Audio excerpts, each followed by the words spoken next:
नमस्कार, भक्ति टाइम्स में आप सभी का स्वागत है। आपके साथ मैं हूं आचार्य खुशबू शर्मा।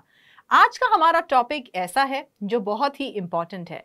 इसको लेकर लोगों में अनेक प्रकार की भ्रांतियां हैं। खासकर कि वैवाहिक जीवन के लिए इसे बहुत अहम माना जाता है। मैं बात कर रही हूं मंगल दोष की। आइए सबसे पहले ये जान लेते हैं कि किसी कुंडली में ये मंगल दोष बनता कैसे है।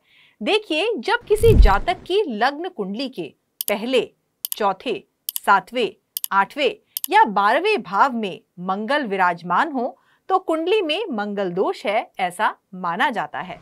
मांगलिक दोष को लेकर ऐसा कहा जाता है कि ऐसे लोगों का विवाह सही नहीं होता, विवाह में देरी होती है या ऐसे लोगों के विवाह में दिक्कतें आती हैं।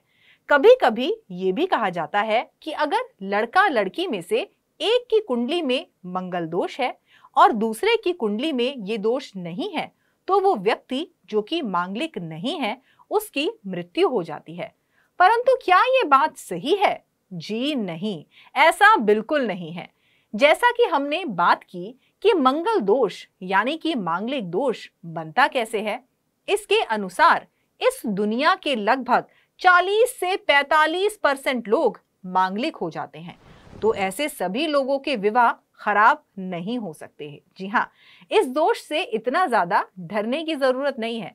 सिर्फ हमारे शास्त्रों में ऐसा वर्णन है कि मांगलिक व्यक्ति की शादी मांगलिक से ही करनी चाहिए।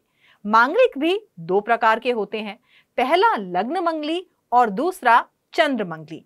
अभी हमने बताया कि जब लग्न कुंडली में पहले, चौथे, सातवें, आठवें या 12वें भाव में मंगल हो तो व्यक्ति मांगलिक होता है, इसे लग्न मंगली कहते हैं।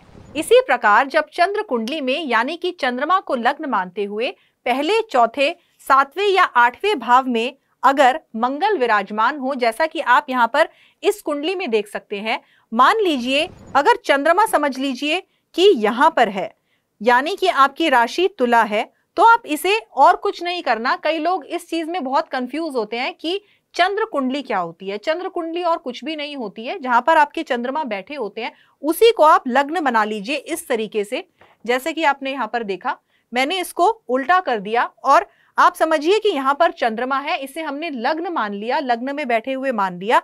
उसके बाद आप चंद्रमा से देखेंगे 1, 4, 7, 8 और 12 हाउसेज में अगर मंगल बैठे हैं तो व्यक्ति चंद्र मंगली कहलाएगा। जैसे कि ये फर्स्ट हाउस यहाँ पर हो गया, अगर मंगल यहाँ पर बैठे हो या फिर मंगल यहाँ पर बैठे हो या फिर यहाँ बैठे हो या फिर 8th हाउस में बैठे हो या फिर आखिर में 12वें भाव में बैठे हो, तो ऐसा व्यक्ति जो है चंद्र मंगली कहलाता है। जैसा कि हमने आपको बताया था कि मंगल की 3 दृष्टियां होती हैं, 4, 7 और 8। तो यहाँ मंगल किसी न किसी रूप में, किसी न किसी दृष्टि द्वारा सप्तम भाव को और वैवाहिक जीवन को प्रभावित करेगा।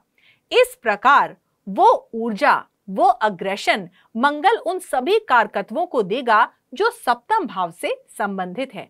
इसे आप ऐसे समझिए कि सप्तम भाव में मंगल की ऊर्जा के कारण, मंगल की अग्नि के कारण व्यक्ति की काम वासना, व्यक्ति का अग्रेशन बढ़ जाता है। इसलिए जो दो मांगलिक व्यक्ति होंगे उनकी आपस में कुछ ऊर्जाएं समान होंगी, इसलिए वो एक दूसरे के साथ ज्यादा अच्छे से एडजस्ट कर पाएंगे, एक ज्यादा कंपैटिबल कपल बन पाएंगे।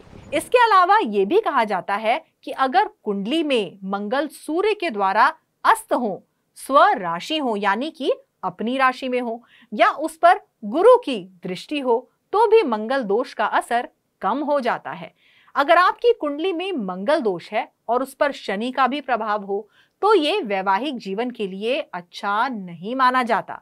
कुछ लोग ऐसा भी कहते हैं कि 28 वर्ष की आयु के बाद मांगलिक दोष कम हो जाता है, परंतु शास्त्रों में ऐसा कहीं पर भी नहीं लिखा है। आइए अब ये जान लेते हैं कि मंगल जब कुंडली के पहले, चौथे, सातवें, आठवें या 12वें भाव में हो तो आमतौर पर उसका प्रभाव क्या होता है। अगर किसी जातक की कुंडली में पहले भाव में मंगल हो तो ये जातक को साहसी और पराक्रमी तो बनाता ही है, पर साथ में क्रोधी भी बनाता है। ऐसे जातक को बहुत जल्दी गुस्सा आ जाता है, जिसके कारण उसके वैवाहिक जीवन में अक्सर समस्याएं आती हैं। दूसरा, कुंडली का चौथा भाव। अगर मंगल कुंडली के चौथे भाव में हो तो कई बार देखा गया है कि ऐसे जातक के संबंध अपनी मां के साथ ज्यादा अच्छे नहीं रहते। हालांकि ऐसे जातक को जीवन में सुख साधन की कोई कमी नहीं रहती और ऐसा भी माना गया है कि ये मंगल दोष सबसे कम अशुभ प्रभाव पैदा करता है। तीसरा, सातवां भाव। सातवें भाव में अगर मंगल हो तो कई बार ऐसा देखा गया है कि जातक को उसकी पत्नी डोमिनेट करती है। वैवाहिक जीवन में अक्सर लड़ाई झगड़े देखने को मिलते हैं, परंतु मंगल की ये स्थिति संपत्ति के मामले में बहुत ही अच्छी होती है। चौथा, कुंडली का आठवां भाव।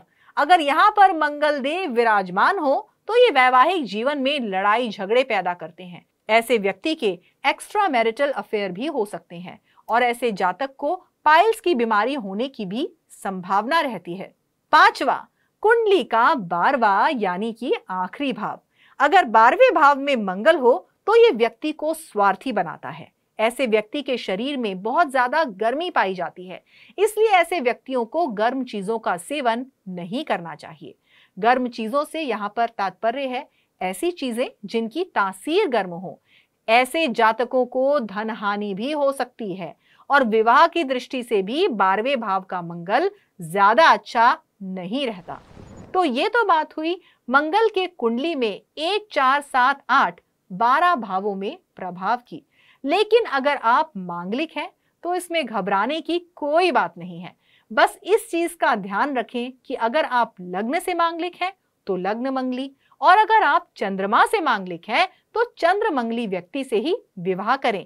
और अगर आपका विवाह किसी ऐसे व्यक्ति से हो गया है कि आप तो मांगलिक हैं परंतु वो व्यक्ति मांगलिक नहीं है तो भी घबराए नहीं।